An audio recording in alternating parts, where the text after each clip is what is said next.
So anyway, it's two past. So I'm going to start the program now. People will continue to come in. We've got more than 40 now. So that's a good batch to begin.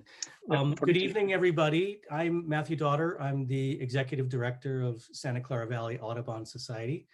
And welcome to Speaker Series. Tonight we have a special guest from Minnesota, Sparky Stensaas. And we'll introduce him in a moment, but I also want to introduce you to Barry Langdon-Lazane. For me, he's in the upper left there waving. He is the president of the board. Bob Hurt is another board member, the treasurer. He's there with his camera turned off right now. We may have some other board members, certainly members here. And wanted to remind you that we offer this program for free, and that's funded in part by your memberships and other contributions. If you don't know Santa Clara Valley Audubon Society, I recommend you take a look at our website, scvas.org, and you'll find our recent AVICEP newsletter there, as well as our annual report, which will tell you all about our programs, education, conservation, birding programs, field trips, etc. And right now, this is a difficult, special opportunity because of COVID. We're having to do more of our programs remotely like this. And we're also in place of field trips. We're creating videos.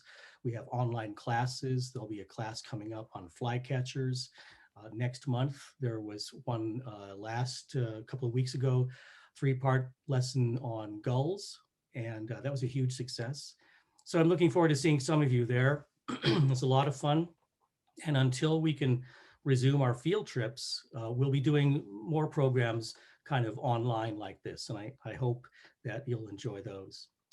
So Sparky Stensaas is the founder and executive director of the Friends of Sax-Zim Bog in northern Minnesota, outside of Duluth. And if you don't know about Sax-Zim, it is one of the premier birding locations in North America, particularly for winter species of owls and spring, a lot of spring species as well. But I always think of them as a winter destination. I'm sure Sparky will set me straight about that. So it's a very small organization which he founded when he realized that the area needed protection. And I'm sure he'll tell us more about why it needs to be protected and what they've done to help protect it. So you'll probably notice that I've muted you all, but I encourage you to ask questions by entering them into the chat section, which should be a button on the lower portion of your screen. You can type in questions there. Barry and I will go through the questions so that Sparky doesn't have to, and then toward the end of his talk, we'll open it up to those questions and we'll ask him to answer some of them. So there were a couple of stats that came out. Last year, I think you had 5,000 visitors to your little visitor center. Is that correct? Last winter, yep. Last winter. And over the years, he's had visitors from 45 states and 14 countries. That was just last winter, yeah. You mentioned something about the ratio of photographers to birders, which was interesting, I thought. A high percentage of photographers go there to see these remarkable owls and other animals and birds that are there. So I'm pretty much tapped out on what I know, except I really want to go there very much. And I'm sure that when you're done talking, everybody will want to go. Be sure you visit Sparky's website, the Friends of Sax-Zim Bog, and see what they do. And of course, there's a donate button. He, like us, is a nonprofit, and they always appreciate your support. So that's one way you can show your appreciation. So with no more ado, I think I will hand over the controls to, oops, let me see here. Okay. Let's see, how come I can't get to your controls? Because he's controlling already. You got it. Yeah. He's already got control.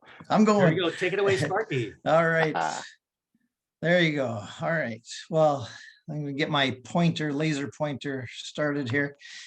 But yeah, thank you so much for having me. And it'd be fun to introduce you to the Sax-Zim Bog, those of you who have never been there. And let's just jump right in. put on your seatbelts, strap in. We're going to go fast here, but welcome to the Sax-Zim Bog. And this is where it is, up in northern Minnesota, about 3 hours from Minneapolis, 50 minutes from Duluth. And why is it up there? Why is it up in northeastern Minnesota? Well, you see all that green, that's all bog, that's peatland. Minnesota has more peatland than any other state except Alaska. And you'll see Sax-Zim is right there in the heart of a vast boreal peatland, about 500 square miles of habitat.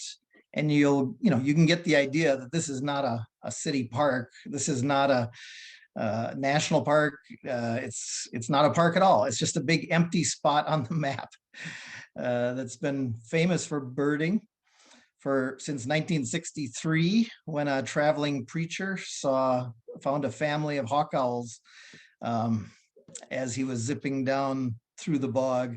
And that was summer. So it was one of the first records, if not the first, in the lower 48 nest record for northern hawk owl.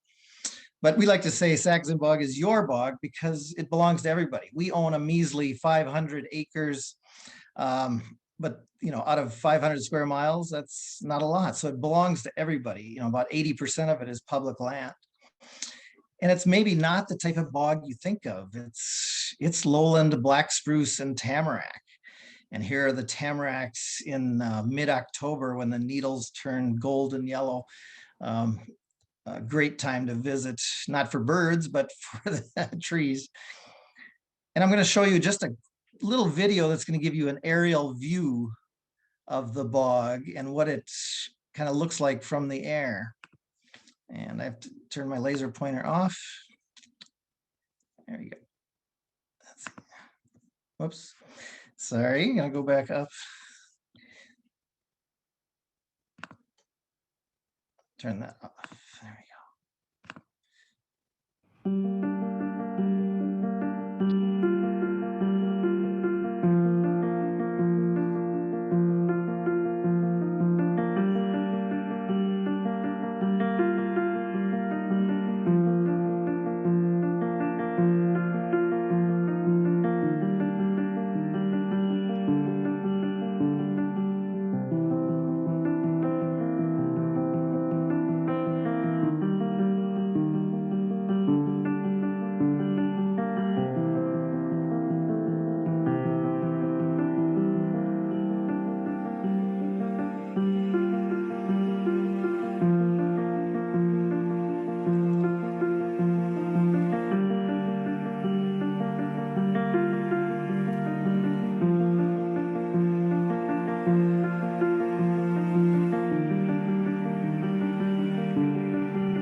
So that's kind of the view from a few hundred feet. So you can tell it's a very flat place, but vast boreal forest. It's kind of the southern end of the boreal forest.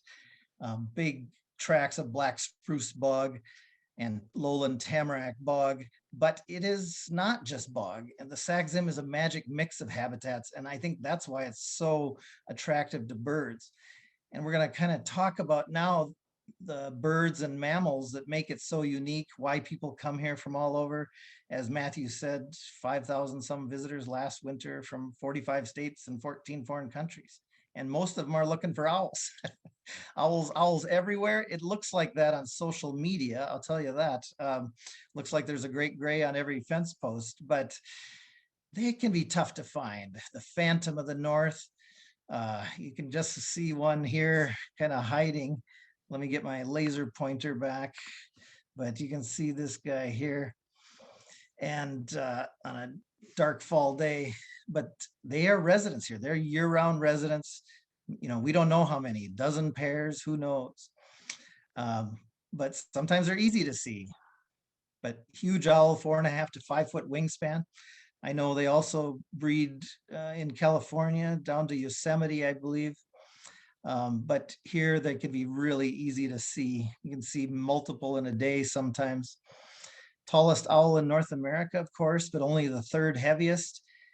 But it lives on a diet of 97% voles. And that's kind of the focus of my talk tonight, is invasion of the vole snatchers. So once I introduce you to the bog and friends of Sax-Zim Bog, I'm going to talk about the vole snatchers, the ones that depend on voles. I mean, voles make the bog go around.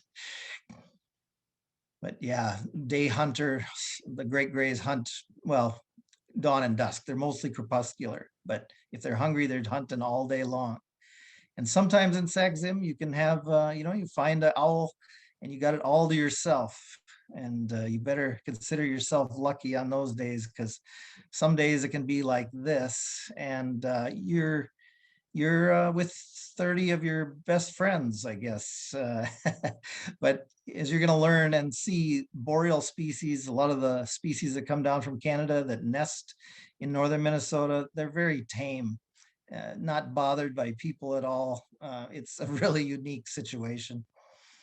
Of course, another highlight for people is northern hawk owls. Every winter, we seem to have at least one, some years many more than that. And yeah, awesome bird.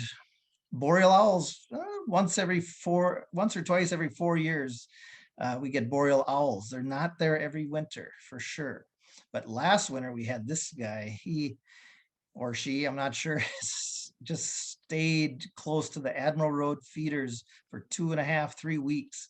I was there almost every day, eating voles underneath the feeder. And he was quite the rock star. Once again, probably the most photographed boreal owl in the last decade. And he became our poster child for our 2021 calendar. We put out a calendar every year, and all the photos in that calendar are taken in the Sax-Zim Bog in the last 12 months. And it's kind of phenomenal. We still have some left from this year, and they're on sale now. And we try and, educate the locals as well on what they have here. So 10 species of owls have been seen in Sax-Zim. 9 species are regular. And we made these placemats for the local cafe. But it's not just owls. Oh no, we get the eruptive winter finches. Like, this is a good year for common redpolls. There's a nice rosy male feeding on the ground. And hoary, there's a few hoary redpolls around this year. The ratio is about 1 to 100. About 1 hoary to every 100 commons. But look at that frosty back, really indistinct stripes on the side, a completely white rump, white undertail coverts with very few markings, short little bill, kind of a pushed in looking face. Hoary redpoll. Evening grosbeaks, and I'm sure you've heard there's been a big eruption of evening grosbeaks this year into the Northeast and Midwest. And I think they're going to build back up to numbers, maybe a lot more than there's been. If any of you lived in the Midwest or New England in the 70s and 80s, they were all over. But that was probably an artificial high population, because these guys are very tied to spruce budworm outbreaks, which is a native pest of forests in the north. And about every 40 years, there's massive outbreaks of spruce budworm. And the grosbeaks eat a lot of caterpillars, lay a lot of eggs, and are able to raise more young to adulthood, and their populations boom. And that's kind of what we're seeing now. There's a outbreak starting in Quebec that could get quite massive. pine grosbeaks, another species that is in the bog every year, but they don't nest in the bog. They nest up in Canada and in the Mountain West. But we've got good numbers of them this year. Stunning bird, robin-sized bird, and this is the male. And the parrot of the north, white-winged crossbill. We have them this year too. It's been a good finch year. Not super common because they follow the cone crops. They go where the cones are. If northern Minnesota has a ton of cones, they'll be here. If we don't have the cones, but New England does, they'll be there. Or maybe the Rocky Mountains has the cones. So they follow the food. That deformed, the bill that looks deformed is not, of course. They just wedge it into those spruce cones, pry open the scales, and then they have a very flexible tongue that can pluck seeds out. And they can do this 1,000 times in a day. Extremely efficient. But here's one thing you need to know about visiting the Sax-Zim Bog is we have a different cast of characters every winter. So some years, we might have tons of redpolls. Like these are numbers from our Christmas bird count, which I've been compiling for 35 years. Hard to believe. I must have started when I was 5. I'm not sure, but you can see that in those 35 years, we've had 4 years with 0. 1995, we had 203 evening grosbeaks just in the circle. And we've had 9 years with 0. 1996, 455 white-winged crossbills, only 15 the year before. And in the year 2000, 258 pine grosbeaks, 0 last year. And 2014, almost 500 siskins. The year before we had 1, the year after we had 9. So every year we have a different group of birds, but we always have our year-round resident boreal birds. The boreal chickadee, I think the Sax-Zim Bog might be one of the best places to find them in the lower 48. They come to feeders, they come to suet feeders, and they will not leave the protection of a bog, but they'll come to feeders if you put the suet or the peanut butter right next to the bog. And that's what we do at some of our feeders. Because you'll never see these guys eat a sunflower seed. They would never eat a sunflower seed. They'll never come to a backyard bird feeder. They are hardcore carnivores. They love protein, protein, protein. So I always joke that if enough of them got together, they'd bring down a moose. I'm sure of it because you'll see them on carcasses, wolf killed deer, moose or car killed deer. But they also love suet and fat and peanut butter. And this guy was my buddy a few years ago. He'd see me get out of the car with this peanut butter jar and he'd come greet me. He couldn't wait to get the lid off and he'd just start eating it right out of the jar. And Canada jays, yes, no longer gray jays. Once again, they're Canada jays. And they're one of my favorites, extremely adapted to the far north. They've probably, always been around human settlements. I'm sure they're around Native American encampments because they are, they're one of the few birds that actually seeks out humans because they equate humans with food. And they're amazing because they take all this food. You cannot believe how much they eat and stash away in the fall, but they don't eat it all. They take it and chew it up and mix it with their ample glutinous saliva. They have some of the largest saliva glands of any bird in the world. And then they make these sticky little pellets and marble-sized pellets and stash them all over in the woods. And they have the memory of a jay. So when the winter gets tough, maybe they can't find a wolf-killed deer or other protein, they'll find these stashed little pellets. And they need that consistent food because they nest when it's mid-March. They build this giant bulky nest. They line it with deer hair and moose hair for its insulation qualities. But mid-March up here is still feet of snow on the ground and it can be well below 0. So it is not spring at all, and they need that nutrition year-round. Blackback woodpecker, this is a highly sought after one in the bog. And we've put in some boardwalks, and now you can find blackbacks without getting your feet wet or breaking your ankle by bushwhacking through bogs. But gorgeous bird, glossy blue-black back, and that yellow crown of the male. On the left is a female feeding a young male. And their nests, they nest in the bog. They always peel the bark away from the nest hole. That's one way you can tell their nests. And this is a sign of blackback woodpeckers. They'll take the bark off. They'll just flake the bark off these spruce and tamarack that are infested with beetles, usually a native beetle called the eastern larch beetle. And they just feed on the grubs underneath the bark. But the under bark is this bright orange, and so you can kind of see them, find them in these areas. But you see there's a hairy woodpecker there too. They've learned the same trick. So, but if it's extensive like this, it's usually blackback woodpeckers. We also have sharp-tailed grouse in the bog, and that's a highly desirable species for a lot of people. They even come to feeders sometimes in the bog, which is really odd to see a sharp-tailed grouse on top of your bird feeder. Goshawk, I wish I could tell you where to go to see one, but they're here. They're seen almost, every other day, but they're just flying around looking for ruffed grouse and snowshoe hares. And that's kind of brings us into the mammals. Snowshoe hares are a highlight for many visitors, and they're really easy to see in the summer, but extremely difficult to see in the winter. And this guy was just out on the edge of the bog, and I laid in the ditch to get closer to him because he thought he was invisible, right? He's white, snow's white. He thought he was invisible. So I was able to crawl pretty close. But of course, then a car pulled up and saw me sprawled in the ditch and was yelled down, "Are you okay?" I said, yeah, I'm fine. But always a highlight. These guys are adorable. This one's in April. This was taken in early April, still a lot of snow on the ground, and he's turning brown. So of course, the idea is they turn brown when the snow melts and turn white when it starts to snow. It doesn't always work out. And then they become prey for guys like this, timber wolf. Here's a wolf I just saw a few weeks ago and had an incredible encounter in the woods with this guy.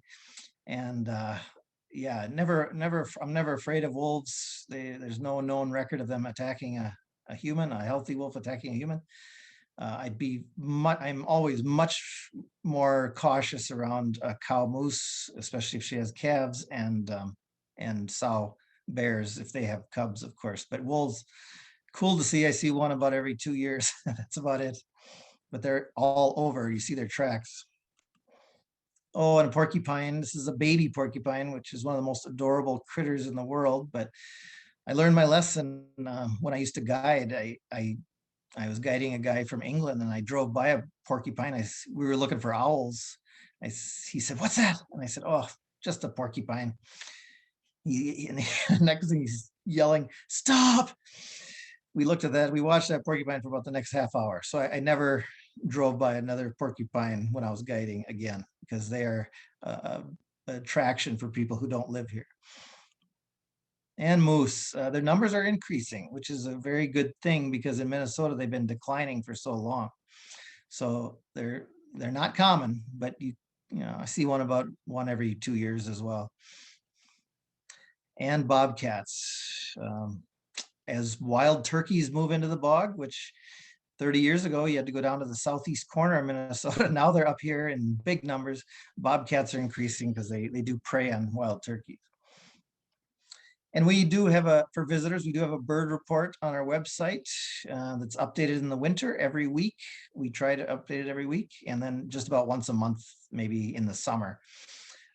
But yeah, and then we publish a map that tells you every road that you can drive, and it's color coded by season and species you might see there. It's got all the feeders marked on it. It's got all the outhouses, because there's only about 3 or 4 outhouses in the entire 400 square miles.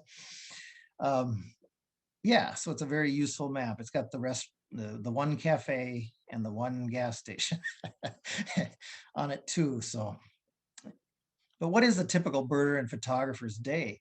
Well, in winter, you get up and you get out a half hour before sunrise. You better be in the bog a half hour before sunrise, be looking for great gray owls. So you check the bird report, maybe you know where they're being seen. We give locations. We're not like other places. We'll tell you exactly where to go.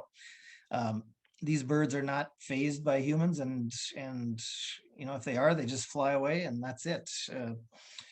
But birders have to, and photographers have to police themselves. We're not the police of the bog. Nobody owns the entire bog, so it's all up to yourself. Anyway, you do that. You drive around, look for great grays at dawn, rough grouse, things like that. Those early morning birds. Then, as maybe 9 a.m., 10 a.m., you start transitioning to looking at the bird feeders. So you make the loop. There's 7 or 8 well, more than that. Maybe 9 or 10 public bird feeding stations, and each one has maybe a dozen or more feeders. Watching for the grosbeaks, evening grosbeak, pine grosbeak, the red poles, and whatever winter finches are around that year. And then swing by the Welcome Center and visit with our naturalists. Unfortunately, we weren't open this year, of course, because our Welcome Center is about the size of your living room. Just too tiny to safely be together inside. But we have naturalists there on duty every day in the winter, and we're trying to expand that to summer as well, but we just get a fraction of the visitors in summer. And then, you drive around, look for, in the middle of the day, looking for shrikes and rough-legged hawks, things that hunt in the daytime. Northern hawk owls, they hunt all day long. So you look for them. And then about 3 o'clock, you switch back to owls. Summer birds, as Matthew said, yes, by far 90% of our visitors come in winter, but we do have some summer birds that people want to see. And here's the number one. Oh, well, sorry. That's the Minnesota state bird right there, the mosquito. Yeah, and there's a few billion of those, but we do have 20 species of breeding warblers. So don't let those mosquitoes scare you away. And here's the number one actual bird, the Connecticut warbler. Many people have gotten their lifer in the bog. Bring your rubber boots though, because you kind of got to go into the bog to find them and see them. They don't respond to tapes at all. So, and they are deep in the bogs. So we can help you find a spot to look, but no guarantees. But also Blackburnian warblers, mourning warbler, Canada warbler, golden wing warbler, Minnesota. The common loon is Minnesota state bird, but it should be the golden winged warbler because we have over 50-60% of the world's population of golden winged warblers. It's golden winged warblers central, and Sax-Zim Bog is kind of epicenter. We found 100 and some breeding territories last summer. And LeConte sparrow is a big one for people, just a gorgeous sparrow in the grasslands. Oh, and I kind of skipped right over the magic mix of habitats, didn't I? It's not just the bog, but we also have these big meadows, these vast meadows. There's upland aspen forest, there's pine stands, there is red maple, and there's towns and, well, kind of like towns, they're little towns and villages and lakes and rivers. So it's just this mix of habitats. You have the birds that nest in the boreal forest, they have the bog, and then they can hunt in the open edges. And then we get grassland birds like Brewer's blackbird and western and eastern meadowlarks and cedrons. And people also come to look for orchids. There's Minnesota state flower, the showy lady slipper, and there's, I don't know, a couple of dozen more species of orchids, but you kind of have to find those on your own. We can show you some that are right along the roads, but a lot of them are back in the bog.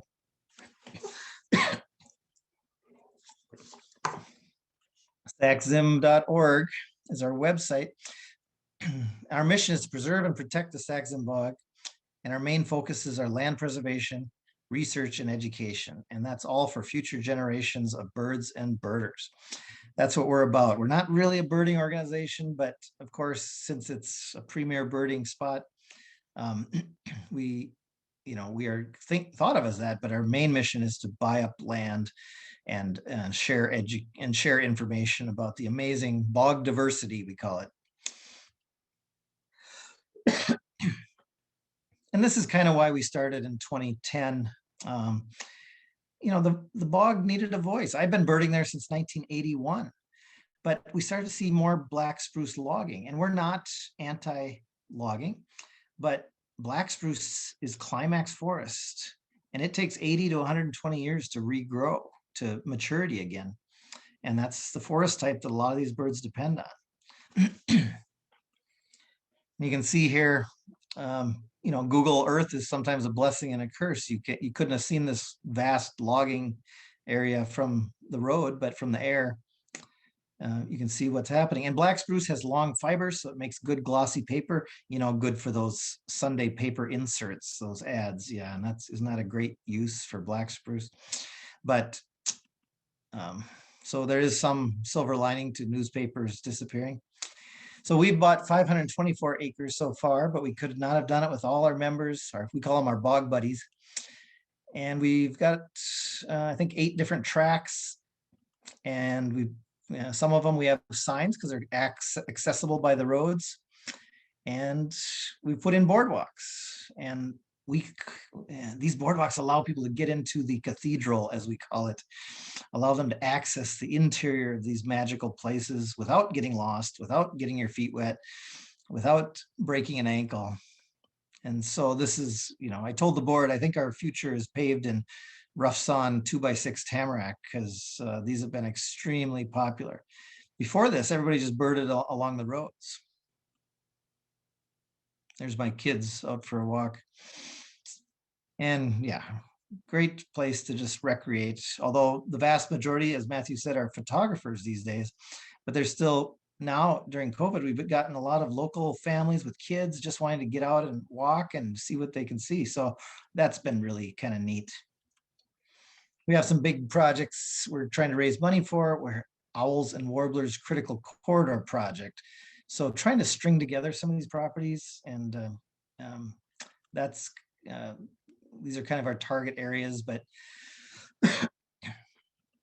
we're the bottom line on this is we're still about $150,000 short from a big project that's gonna, we have about 1.5 years left to raise money for it.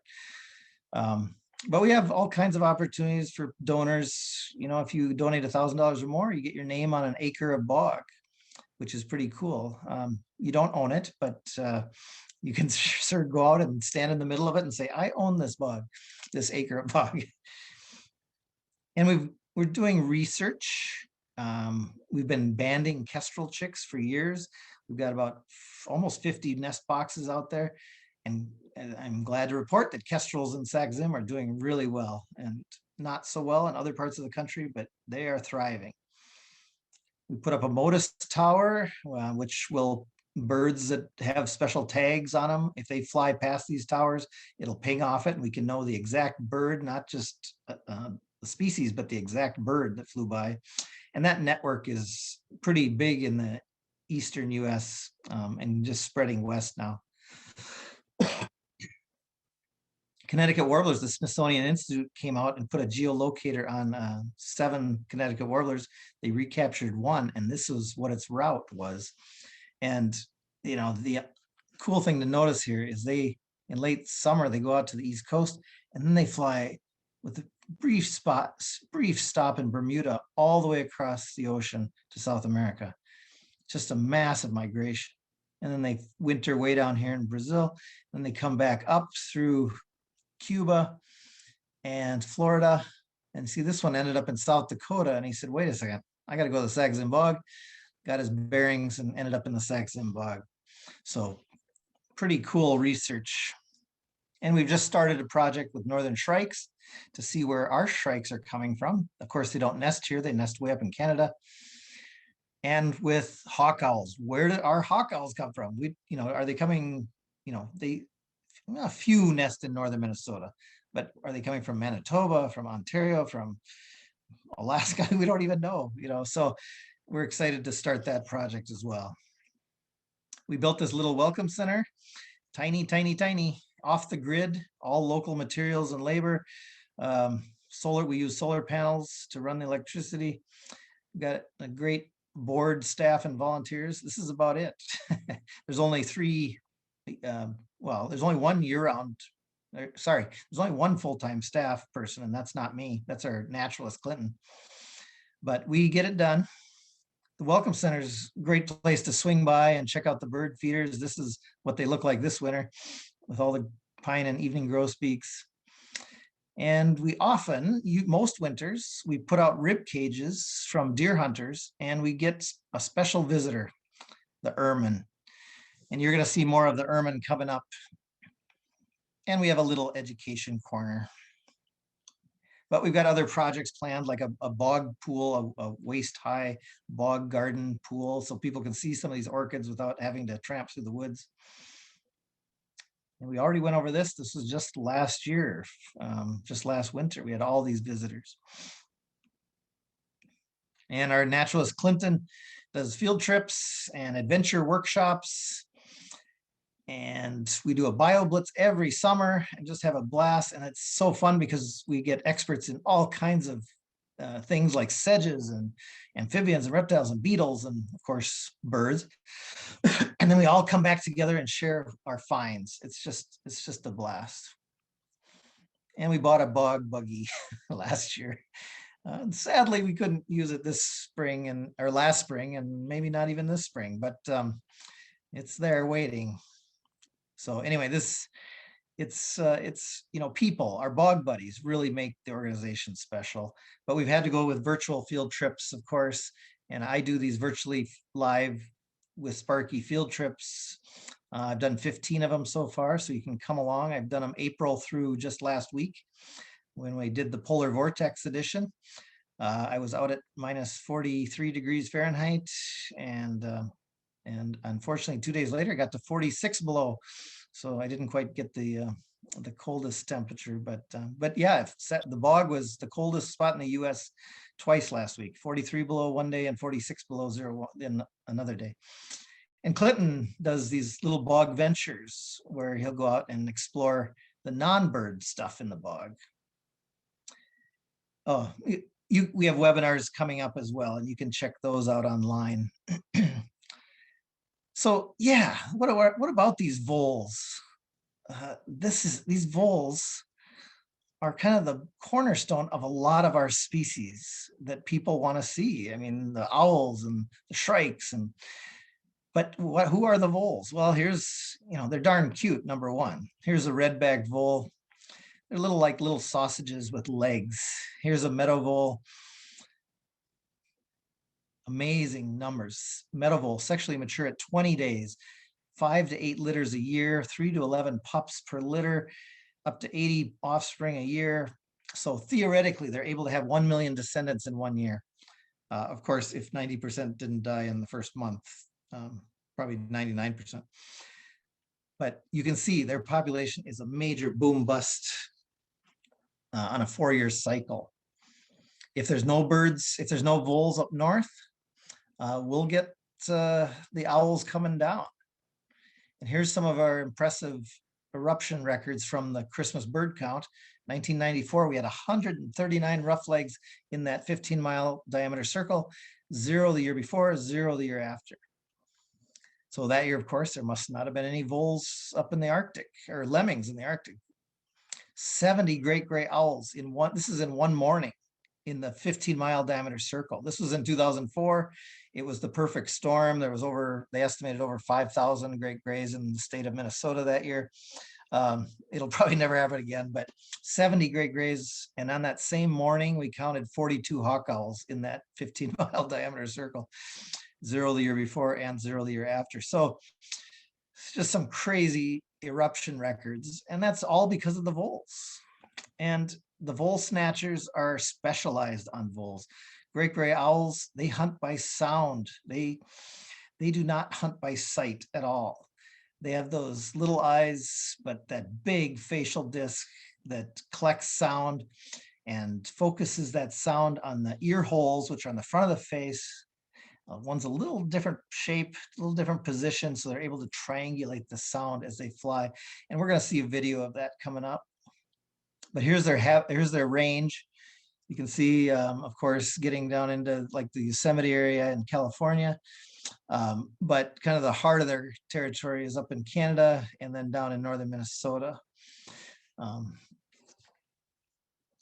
they are a circumboreal species, from Scandinavia to Siberia to Saskatchewan to the Sax-Zim Bog.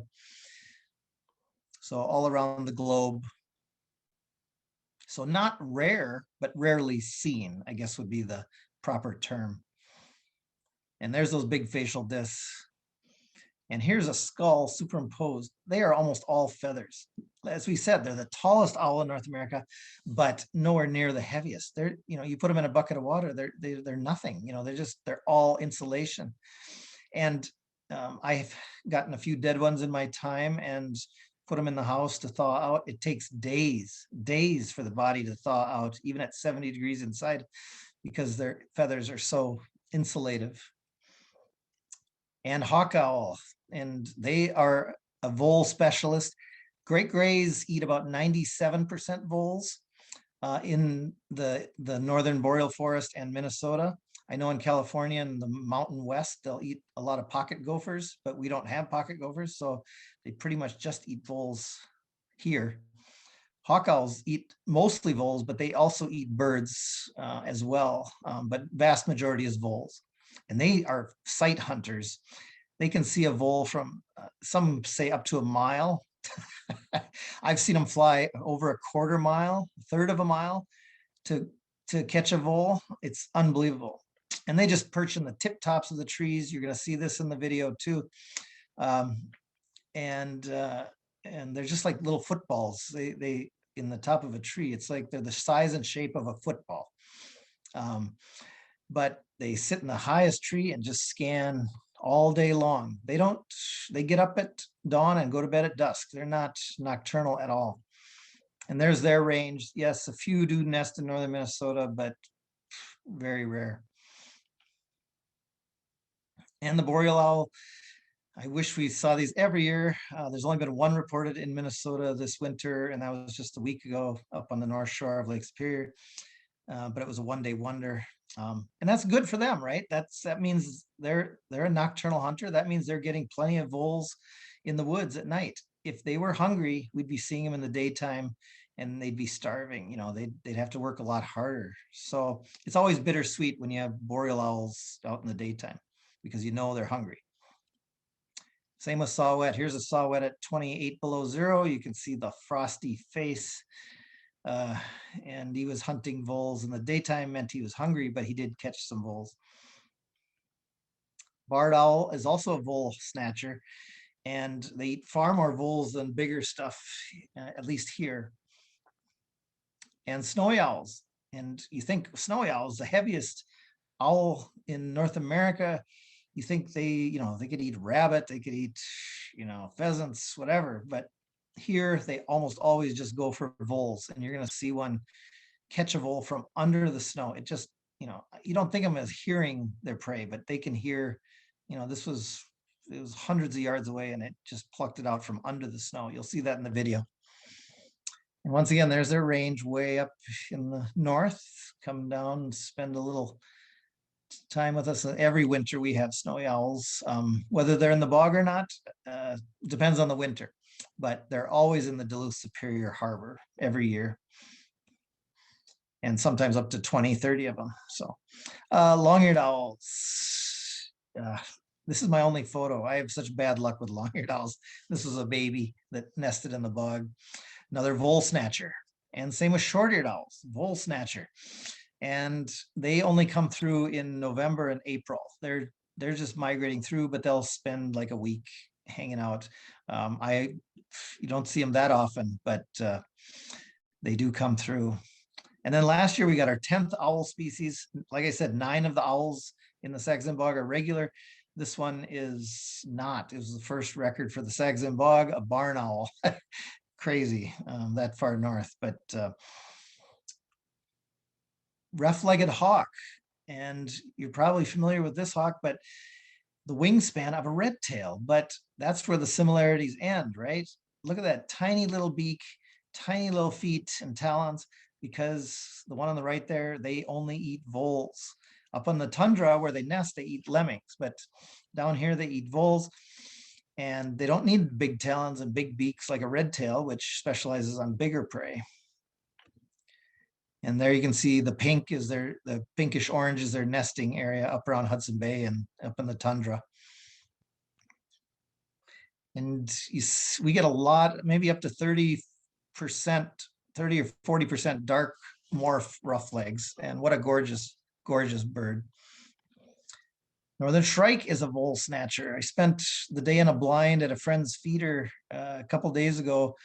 My feet were numb within about 10 minutes, but I stayed in for 2 hours, and the shrike came in twice, but did not catch a vole. I was trying to get video of it catching a vole. And I got a text from my friend just before the program here at 4:45 today. It came in and caught a vole, of course. But they eat a lot of birds too. The one on the right has a red poll, but they eat mostly shrews, voles, mice. Oops, sorry. And they nest once again up in the tundra and the edge of the tundra where there's still scrubby trees. Red fox, of course, we're going to see some cool footage in the video. Gray fox, these shots were taken through the window of the Welcome Center. And I don't know about in California, but here they come to feeders and eat sunflower seeds on the ground.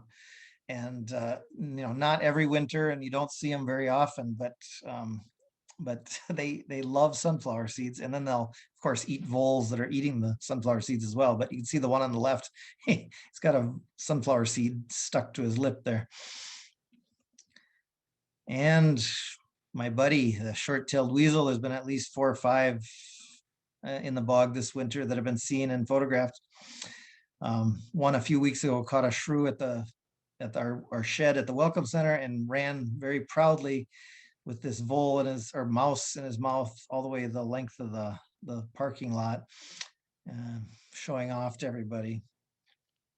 But the rib cages we put out really attract them. They love to gnaw on those rib cages. And pine marten, if I could guarantee people a pine marten, we'd have far more people coming to Sax-Zim, I think. But this guy, and about every year now, they're coming to the Admiral Road bird feeders and feeding on peanut butter and suet. But they're a vole specialist, and they're also eat red squirrels. And if you've ever seen a red squirrel run through the trees, it's unbelievable that pine marten could catch them in the trees, but they do. And they're incredible climbers. You're going to see that in the video, how they just hop up and just climb vertical trees.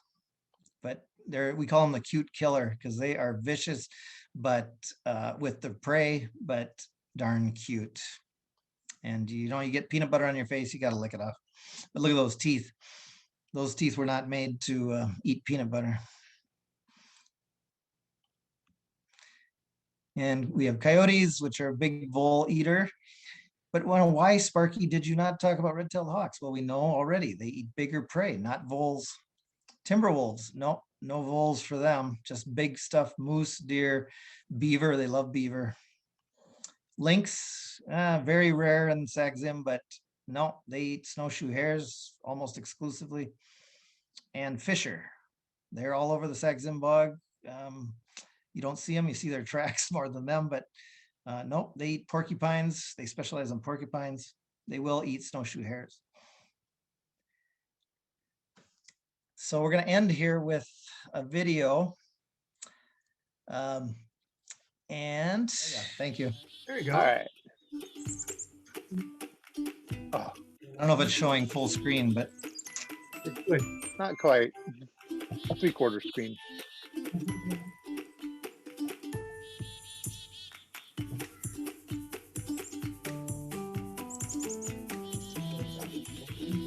No, that's a not a link. What do you? so I don't know if In the Martin family, but it's the ones that they use for fur coats.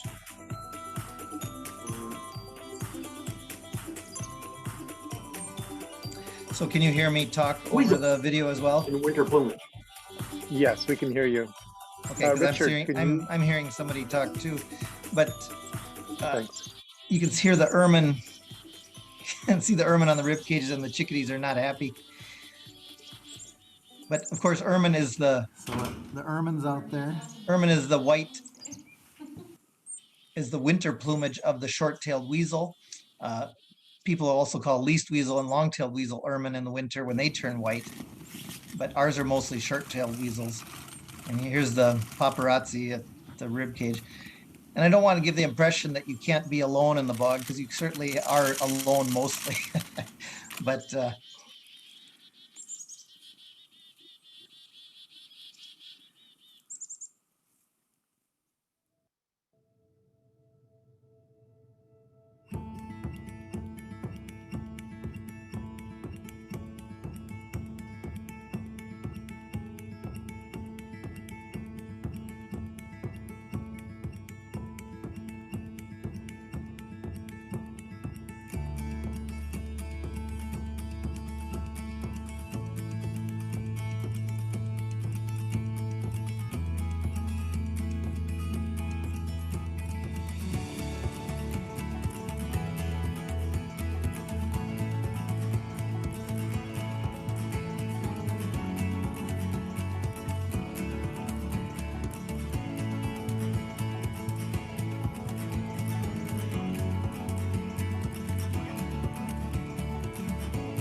I love the ears, just honing in on that vole underneath the 2 feet of snow.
This coyote had an interesting way of trying to flush the voles out. He'd pounce and try and get them to move underneath the snow, because these voles are active all winter long under the snow and have just amazing network of tunnels.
can see this little tiny owl just plunging into the snow. It heard this vole underneath deep snow. You can see the false eyes on the back of its head there too. But there's going to be a vole decapitation here in a minute if you're a vole lover. But look at those false eyes, kind of cool.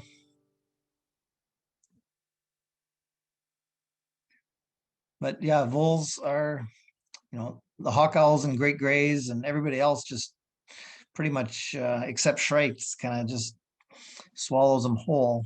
But boreal owls, shrikes, rough-legged hawks all just tear them apart.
And this time the vole got away.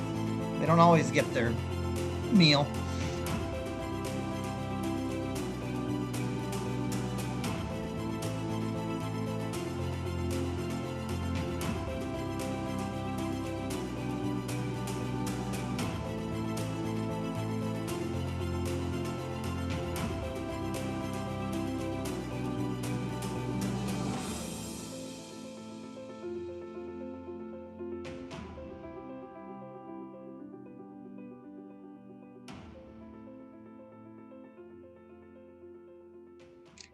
And we're going to end with the great gray owl, the star of the show.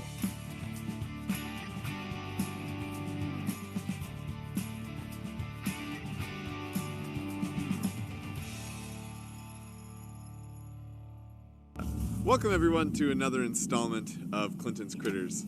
My name is Clinton Nienhaus. I am the head naturalist with the Friends of Sax-Zim Bog. And in this installment, we're going to talk a little bit about foraging behaviors with great gray owls. A lot of our owls hunt the same way. They use their ears, they hunt from perches, and they're eating mostly the same things. However, great gray owls are very, very particular in what they eat. Much of the diet of a great gray owl is voles. Those small mouse-like little critters that you may see trails of underneath the snow in the springtime. As that snow goes away, they make very cool little trails underneath the grass below the snow. And great gray owls are very, very good at catching them. The diet of a great gray owl is voles. In particular, two species of vole, at least in our area. Redback voles comprise most of the summer diet of this bird. About 90% of their diet in the summer is just this one species of vole. In the wintertime, what we see is a switch. Redback voles stay in the bogs. They're a little bit harder to catch in the wintertime with 3-4 feet of snow. But our meadow voles are out in the open areas along the roadsides and those places. So in the wintertime, 90% of that bird's diet, great gray owl's diet, is going to be meadow vole. Which is why when we come to the Sax-Zim Bog looking for great gray owls, we look for them along the roadsides. There's a lot of voles though, and that's the nice thing for a great gray owl in the Sax-Zim Bog. There's plenty of voles during the nesting season. There's plenty of voles during the winter season as well. How in the world can they catch their food, number one, especially when they're still on the ground?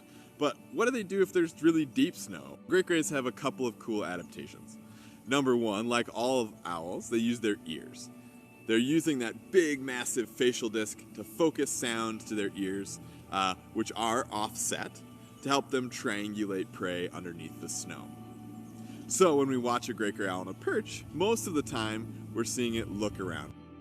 If you're using your ears to hunt, you have to spend a lot of time listening. You may watch one bird, look in an area, fly to another perch, stop, look, or maybe it'll just sit on one perch for 25 or 30 minutes, just looking and listening, focusing the sound, listening for voles underneath the snow. They can hear a vole under 2 feet of snow from about 100 yards. So when an owl has focused in on a vole under the snow with its ears, they pop off the perch, might hover a little bit, but the cool thing about owls is they have really wide wings. Those wide wings hold a lot of air, so they can fly very slow. If you're hunting with your ears, you're gonna have to fly slow.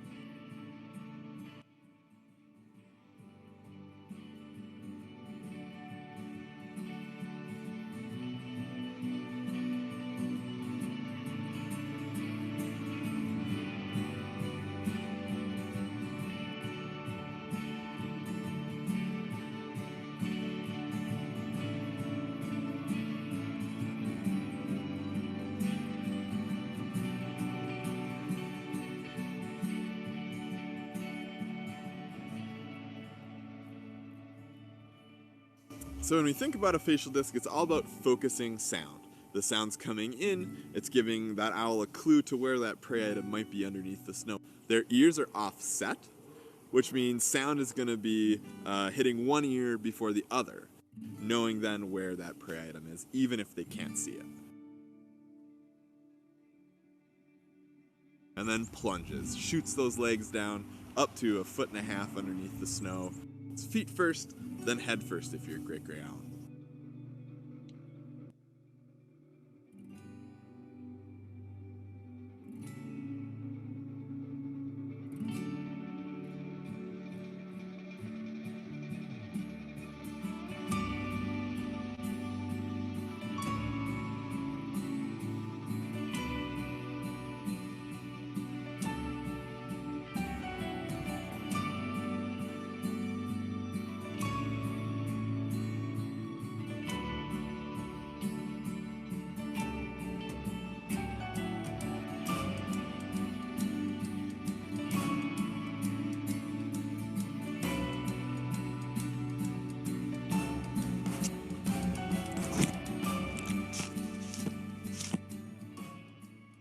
The average weight of a great gray owl in a female is about 2 pounds, maybe 2.5 pounds. They don't weigh a whole lot for as big as they are. And they can break through a snow crust layer or an ice layer thick enough that it could support the weight of a 175-pound person. But sometimes the ice is pretty thick on the snow, which may mean a collision. Great grays have a lot of feathering in that facial disc. They can be protected a little bit. Great gray owls have incredibly long legs. They can catch that prey item with those legs or reach down as far as about 1.5 feet, 18 inches or so, underneath the snow to help them catch that vole.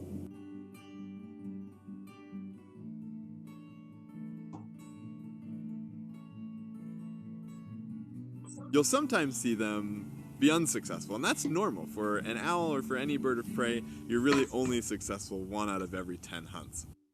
But if they miss, those long legs can still reach around underneath the snow to maybe grab a vole that they just missed by 1 inch or 2. Perhaps they can still catch it by moving those feet.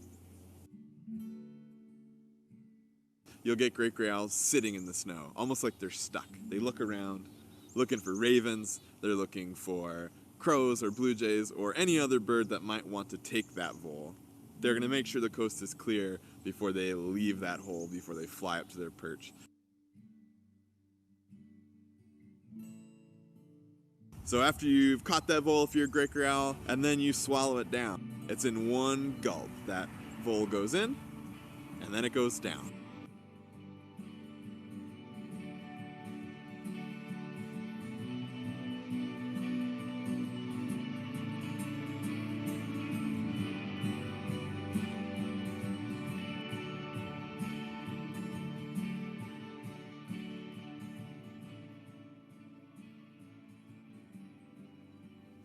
Until next time, we'll see you in the box.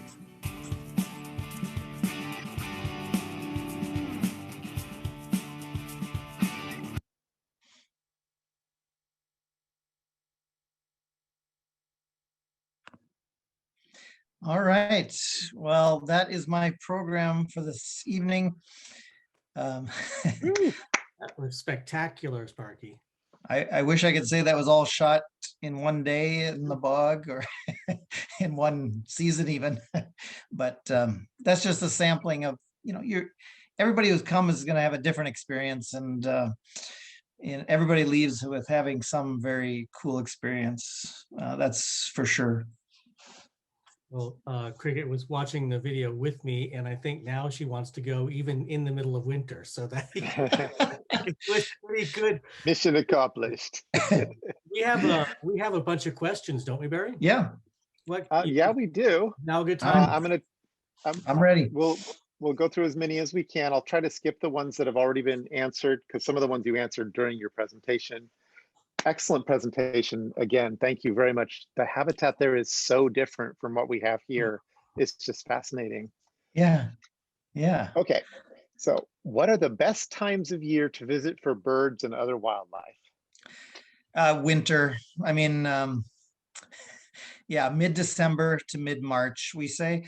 By the first week in March, the pine grosbeaks are heading north. They're the first to vacate, even though, first half of March is pretty winter-like, usually, to say the least. But by mid-March, it's a lot of stuff. The owls are thinking about love and moving on, and a lot of the boreal stuff is heading back north. But you can't go wrong with January and February.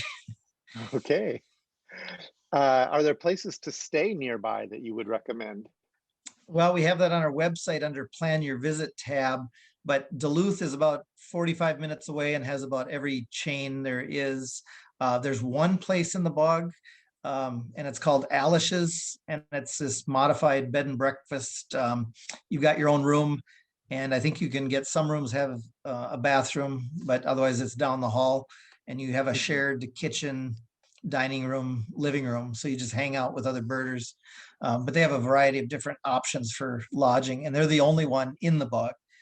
I haven't explored Airbnbs, but I know there's some around. And then there's Cloquet and Hibbing and Eveleth. So there's, within an hour you can be in the bog for sure. So okay, cool. Are there organized field trips throughout the year? I know this past year has been kind of strange for that, but in general. Yeah, let's assume we're all vaccinated and everything. We'll start up again. Most of the bird field trips would be in May. The snow's usually melted away by May, and then the migration. We usually don't like to schedule anything until about May 10th because it can be still brutal weather. But and we have these Warbler Wednesdays in May. So the last 3 Wednesdays in May, we have Warbler Wednesday. Then we have Waffles and Warblers in May. And then Awesome. Our Bio Blitz is in July usually. And then Clinton does a ton of other field trips, lichens and orchids and you name it. But by end of June, bird song is pretty much, or early July, bird song is pretty much done. And so then it gets pretty quiet. But so spring and winter, late spring, early summer, and winter are the peak times for field trips. Okay. Have you noticed any effects of climate change there, and what impacts of climate change are you most concerned about? Yeah, well, not yet, but that's a very good question, and it's caused me a lot of existential anxiety. But are we buying land and protecting something that's not going to be around in 200 years or 400 years or whatever? But one of our board members finally just said, habitat is habitat, and if this becomes oak savanna in 500 years, then that's still habitat. Of course, if it's under a glacier or under an ocean, but that's, you can't plan for everything. That's beyond my. But yeah, certainly, that made me feel better. Is that even in 100 years, although I think because in bogs the soil is so acidic that very little can live there except things that are adapted to acidic non-organic soils, so, Yeah. or sorry, organic soils. So it'll moderate it a little bit. But one thing that we have seen is that the eastern larch beetle, which is a native pest, they say it's been able to sometimes have 2 life cycles in a year, which is not good. Yeah. But we've in the last 10 years, we've had some really severe winters. And this winter will knock back the, maybe you've heard of the emerald ash borer, but we've certainly, with the weather, with the temperatures we've had this winter, in the 40 belows, has killed a lot of those. So thank goodness. But yeah, it remains to be seen. But we're at the southern end of the boreal forest, so certainly the most vulnerable part of the boreal forest. So yeah, but habitat is habitat. That's kind of what we have to go with. Sure. Wow, excellent. How long of a visit would you recommend?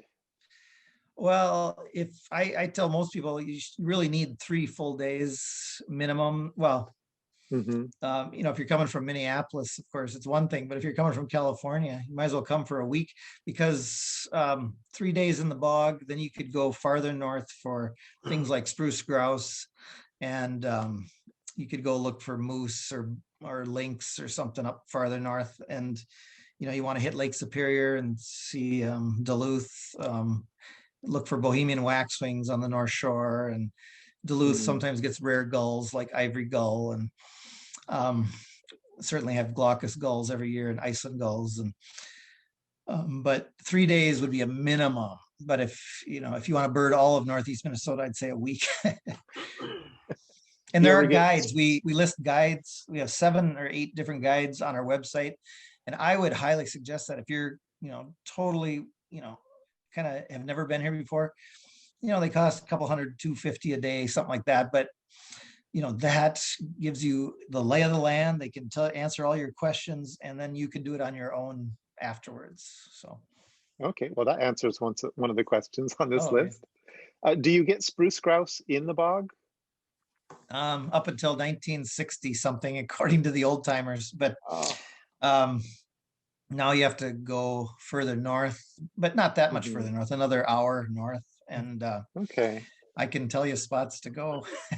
Sure. I had 12 in one tree the other day, and up in the Superior National Forest, and they're so tame. Wow. Next question: are brown-headed cowbirds an issue for any of the passerines there? Well, since we are a mix of habitats, it's not an issue in the boreal forest, but in the bogs. But there's so much habitat that it's not as big an issue. And there are farms though, and but nobody's done any studies, but I don't think it's a big problem there. The farms are pretty scattered, and they're I kind of joke that we might have to subsidize cattle farming, because the meadows that they have, the hay fields and such, are good habitat for things like upland sandpiper and brewer's blackbird, western meadowlark, sedge wren, LeConte sparrow, so sharp-tailed grouse as well. So that's that magic mix. It's not just bog, and that's why we get some of those other species. Hey Barry, let's get to 2 more questions, and then I think we've got to let Sparky drive home. Okay. I'll answer as many questions as you got. There's a lot, and I can send a batch. The ones we don't get to, I can send to you an email, and you can send your answers, and we'll add them to the chat, the comments area. I'm fine, but yeah. Right. I'm skipping around. One of these, the owls are nocturnal, yet the footage in your videos shows them hunting during the day. Is that common? The only nocturnal owls would be like barred owl, but they get hungry in winter, and so they hunt in the daytime.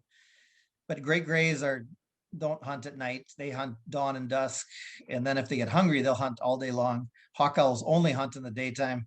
Boreal owls are nocturnal, but hunt when they get hungry in the daytime. So that's kind of the unique thing. And that's why we don't worry about giving locations, because these guys are hunting, they're not roosting. So, you're never going to see a roosting owl, because they're going to be way back in the bogs where nobody goes. But so, no, if they're out in the open, they're hunting, and they don't care about humans. And one more question. Should this be the last question, Matthew?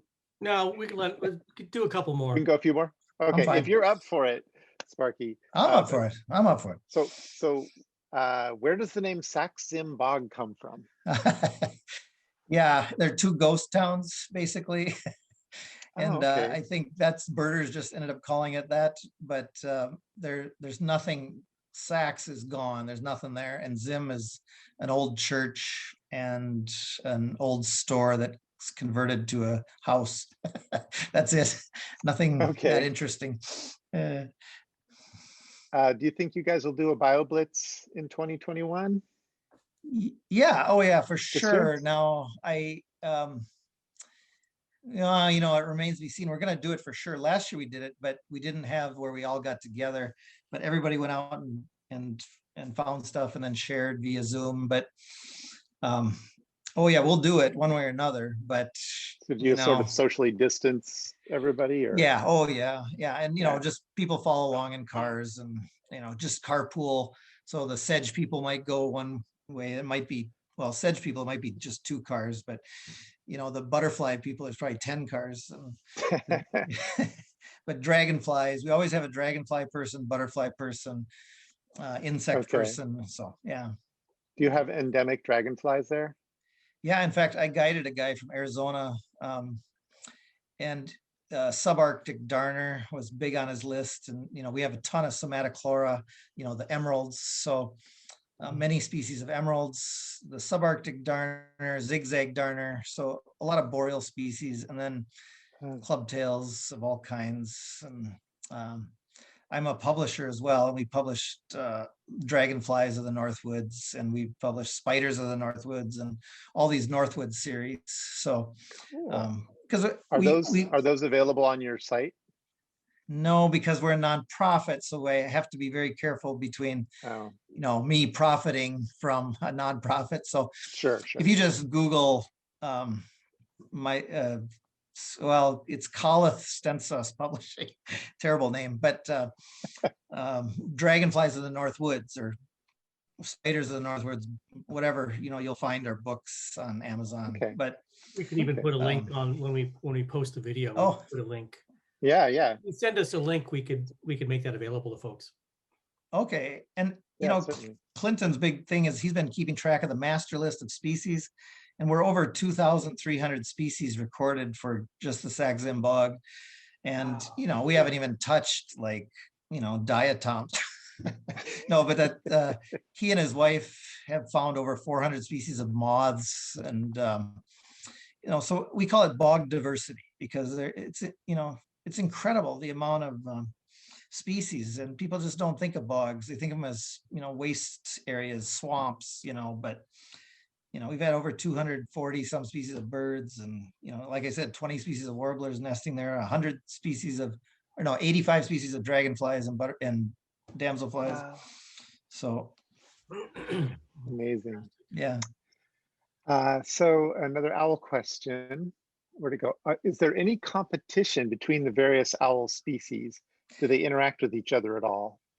Oh, that's a really good question, because a couple of years ago I would have said no, but 2 years ago we had great grays and hawk owls hunting on the same road. It's called McDavitt Road. It's on the map.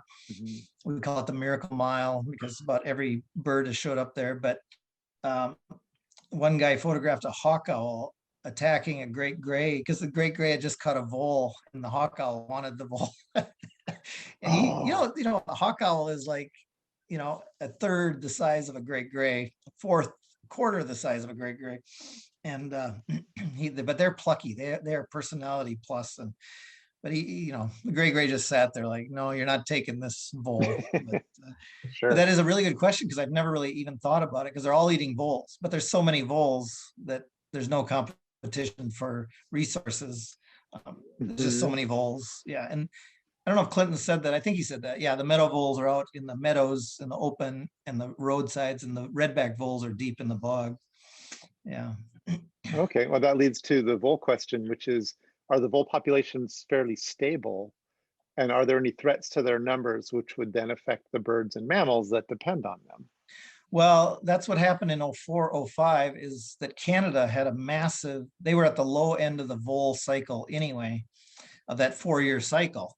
And then at the low end, they had up in the boreal forest of Canada, they had a really cold, wet summer. And so vole reproduction was low. And so there was just a general shortage. But there's never really any danger because they're always going to come back. There's just so many. And so we didn't see, it's hard to quantify, but I would say this year that the vole numbers are fairly low. But I think the owls are having to work a little harder. But there must be good vole populations further north because we're not seeing owls come here. So you kind of got to just infer by what species are around. Like roughlegs, they're all gone. They're probably down in Iowa. I don't know where they are, but where there's less snow, I guess. But yeah. So I think maybe we'll wrap up the questions now, but if you have posed a question and we haven't gotten to it, we can get those answered later on. And we'll make this video available within the next couple of days on our website and YouTube. You'll be able to look at it again. And Sparky, I want to thank you so much for speaking to us tonight. This was an amazing, eye-opening presentation. I was convinced that winter was the time that I wanted to go there.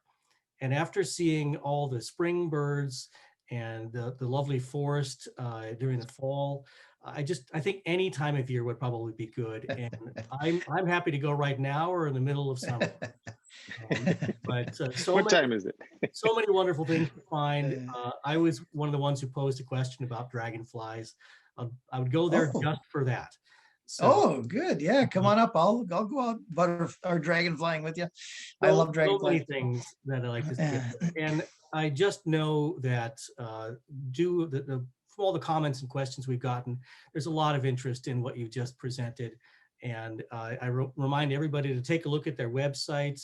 If you're able, make a contribution to the Friends of Sax-Zim Bog, and help support this amazing area and help support Sparky and the work that he's doing.